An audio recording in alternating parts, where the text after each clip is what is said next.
Les courses aériennes. Étiez-vous au courant que ces mystérieuses courses dans les airs existaient? Certains en ont déjà vu, d'autres sont les pilotes dont les sensations sont attirées. C'est ce que nous allons voir dans cette vidéo.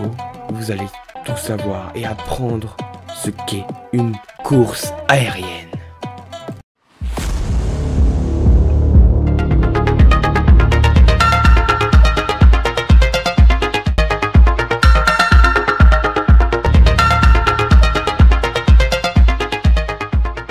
Bonjour et bienvenue dans cette nouvelle vidéo. Aujourd'hui nous allons voir ce qu'est une course aérienne, comme dit en introduction. Alors, une course aérienne, c'est quoi? C'est un sport aérien. Et oui, ça existe puisqu'il y en a plein comme le parachute, etc. qui se pratique à l'aide d'avions de compétition. Donc c'est des avions très spéciaux. Un avion de compétition, c'est quoi exactement? C'est un avion très spécial, comme je viens de vous dire, et qui est très bien étudié pour la course aérienne. Car un avion de compétition a une coupe d'aile bien différente de tous les avions que l'on voit de transport, de voyage, etc. Même d'avions de militaires. Donc il me semble que leur coupe d'aile, je sais plus comment exactement dire, mais en tout cas, ce qu'il faut retenir, c'est que grâce à ces coupes d'aile, l'avion peut se retourner sur le dos en vol sur le dos. Donc un avion de compétition permet d'obtenir la meilleure performance et la meilleure manœuvrabilité. C'est différent de l'objectif recherché pour les autres types d'avions. Là, ce qu'on recherche vraiment, c'est la manœuvrabilité. Par exemple, quand tu vas passer entre des poteaux, entre des pylônes, tu vas avoir besoin d'une bonne manœuvrabilité. Sinon, tu te prends le poteau. Voilà. Donc l'avion, pour ça, on a mis en place l'aile, comme je vous l'ai dit, la coupe de l'aile. Mais également, une motorisation plus puissante et des dispositifs de lubrification. Alors bien sûr, il n'y a pas que ça. Il y a aussi, en fait, la structure légère et rigide et privilégiée sur ces types d'avions encore plus. Mais également, il y a des instruments spécifiques. Donc, par exemple, il y a des instruments comme les indicateurs de virage d'eau, comme je vous ai expliqué. Des accéléromètres. Enfin voilà, il y a plein d'équipements ajoutés ou modifiés sur ces avions de voltige qui sont vraiment prévus pour. Il est donc très facile sur ces avions de compétition de voler dans toutes les altitudes et notamment en vol inversé, comme je vous dis depuis tout à l'heure. Ça veut dire en vol sur le dos. Il existe plusieurs compétitions et courses d'avions, mais les plus connues sont les courses aériennes de Renault aux États-Unis, mais aussi les championnats du monde de Red Bull, que vous avez sûrement déjà entendu parler ou déjà vu quelques petites vidéos qu'on retrouve par-ci par-là. Donc la compétition aérienne de Reno, c'est une petite course d'avion qui se déroule principalement à Reno, dans le Nevada, aux États-Unis. Et cette course consiste à réaliser des confrontations directes entre 6 pilotes, généralement. Donc cette course date de 1964. Et lors de cette course, vous pourrez y voir 6 catégories d'avions que vous pourrez observer en pleine compétition. Donc la catégorie des biplans, la catégorie des Formule 1, la catégorie des sports, la catégorie des AF6, la catégorie des jets et les Unlimited. Je sais pas du tout ce que c'est. Il y a des noms que je sais pas encore, mais faudra qu'on fasse des petites recherches peut-être pour faire une autre vidéo, on verra bien. Sur plusieurs types d'avions. Voilà. Que je vous balance comme ça, des petits types d'avions. Enfin bref, on repasse. Donc, voilà un peu pour le championnat de Renault. Enfin, la compétition aérienne de Renault. Maintenant, on va parler du championnat du monde de Red Bull. Donc, il est apparu en 2002. Il est très connu, hein. Donc, c'est comme un grand rallye de du ciel quoi en fait, de l'aérien. Et il fait concourir les derniers modèles d'avions de course, donc qui sont les Zinco Edge 540 V3. Donc c'est les avions Red Bull pour ceux qui savent pas, je vous mets une petite image bien sûr.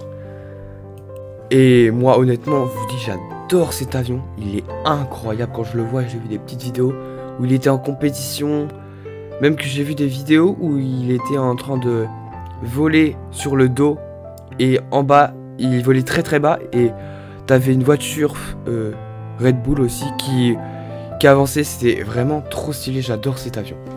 Ça fait partie des plus gros championnats aussi, cette grande compétition, ce grand championnat de Red Bull.